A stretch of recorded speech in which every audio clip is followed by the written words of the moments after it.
जितने भी केमिकल तेल को साफ करने के लिए उपयोग किए जाते हैं वो सब इनऑर्गेनिक है, और इनऑर्गेनिक केमिकल ही दुनिया में जहर बनाते हैं और उनका कॉम्बिनेशन जहर की तरफ ही लेके जाता है।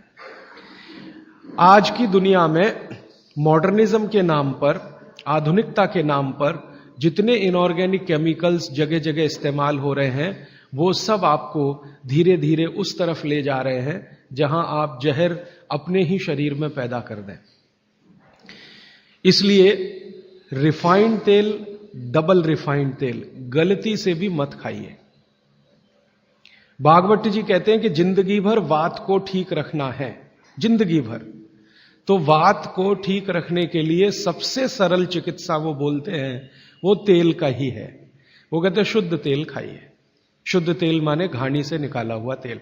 अब आपके मन में दो प्रश्न आएंगे तुरंत कि शुद्ध तेल में तो बास बहुत आती है। हां, सीधा प्रश्न। दूसरा प्रश्न आएगा जी शुद्ध तेल बहुत चिपचिपा होता है, गाढ़ा होता है, चिपचिपा होता है और बास अलग से आती है। हम लोगों ने जब शुद्ध तेल पर भारत देश के कुछ वैज्ञानिकों की मदद से काम किया, एक तरह से कहें रिसर्च किया, तो पता चला कि तेल का जो चिपचिपापन है वो उसका सबसे महत्वपूर्ण घटक है। तेल में बहुत कुछ होता है, जैसे मैंने आपको पहले दिन बताया ना, मिट्टी में माइक्रोन्यूट्रिएंट्स है, कैल्शियम है, आयरन है, सिलिकॉन है, कोबाल्ट है, ऐसे तेल में भी है, हर चीज में है। तो तेल का जो सबसे महत्वपूर्ण हिस्सा है वो उसका चिपचिपापन ही है। और जैसे ही तेल में से ये चिपचिपापन निकाला तो पता चला वो तेल ही नहीं बचा। तेल जिस चीज के लिए खाया जाता है वो बचा ही नहीं, वो हिस्सा ही गायब हो गया। फिर हमने देखा कि तेल में जो बास आ रही है, बास, वो उसका प्रोटीन कंटेंट है। तेल में प्रोटीन बहुत है। जैसे आपने सुना है दालों में प्रोटीन होता है, दालों में प्रोटीन सबसे ज्यादा है, भगवान का, ईश्वर का दिया हुआ। दालों के बाद दूसरे नंबर पर जो प्रोटीन सबसे ज्यादा है वो तेलों में है। तो आप जो तेल में देख रहे हैं कि उसकी बास है, वो बास जो है ना, उसका ऑर्गेनिक कंटेंट है प्रोटीन के लिए। 4-5 तरह के प्रोटीन है सभी तेलों में। आप जैसे ही तेल की बास निकालेंगे उसका प्रोटीन वाला घटक गायब हो जाता है। अब बास निकाल दिया तो प्रोटीन निकल गया, और चिपचिपापन निकाल दिया तो उसका जो फैटी एसिड है वो गायब। अब ये दोनों ही चीजें गायब हो गई तो तेल नहीं रहा, वो पानी है एक तरह से। इसलिए भागवत जी ने सूत्र लिखा कि जिंदगी भर वात की चिकित्सा अगर आपको करनी पड़ जाए तो बेहतर है कि आप शुद्ध तेल खाएं तो वात की चिकित्सा ही ना करनी पड़े। और मैंने आपको सबसे पहले दिन बताया था कि दुनिया में सबसे ज्यादा रोग वात के ही हैं, सबसे ज्यादा रोग। ये घुटने दुखना से लेकर कमर दुखना, हड्डियों में दर्द, ये वात के तो रोग है ही। सबसे खतरनाक वात का रोग है हार्ट अटैक, हृदयघात। सबसे खतरनाक बात का रोग है पैरालिसिस। सबसे खतरनाक बात का रोग है ब्रेन का डैमेज हो जाना। तो ये खराब से खराब जो रोग आपकी जिंदगी में है, इनमें वात के खत्म हो जाने की या वात के पूरी तरह से बिगड़ जाने की भूमिका सबसे बड़ी है। महर्षि भागवत कहते हैं कि जिंदगी में 85% बीमारियों को हर व्यक्ति स्वयं ठीक कर सकता है। तो अब तक जो मैं बात कर रहा था कल तक, वो 85% वाला हिस्सा था। इसमें से आपको कोई भी बात ऐसी नहीं लगी होगी जो किसी विशेषज्ञ की मदद से करनी पड़े। अब तक मैंने जितना भी आपको बताया है वो सब इतनी सरल और सहज बातें हैं जो आप स्वयं कर सकते हैं। आज मैं आपको 15% वाले हिस्से की बात करूंगा। जो बचा हुआ 15% हिस्सा है जिसमें किसी विशेषज्ञ की जरूरत है, वो वाली बात आपसे शुरू करूंगा। लेकिन आज आप महसूस करेंगे व्याख्यान खत्म होने के बाद कि अरे ये 15% भी हम कर सकते हैं।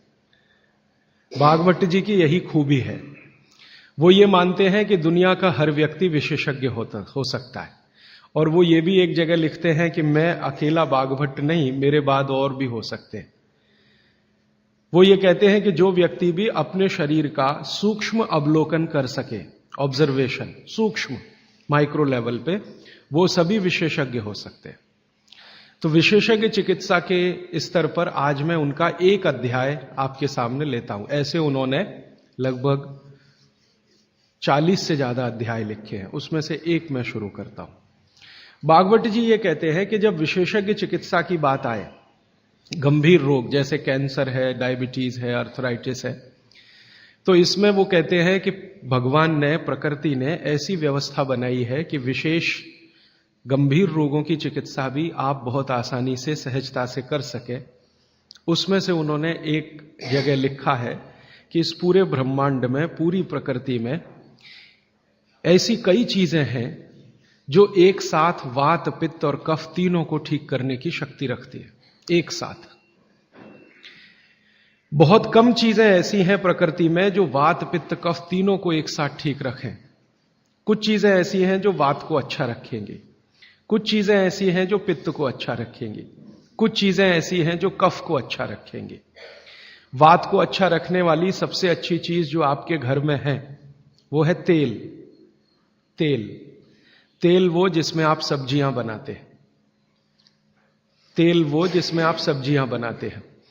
तो सबसे अच्छी चीज वो बोलते हैं कि तेल है, जो वात को हमेशा समभाव में रखता है, समानता में रखता है, वात को बढ़ने नहीं देता।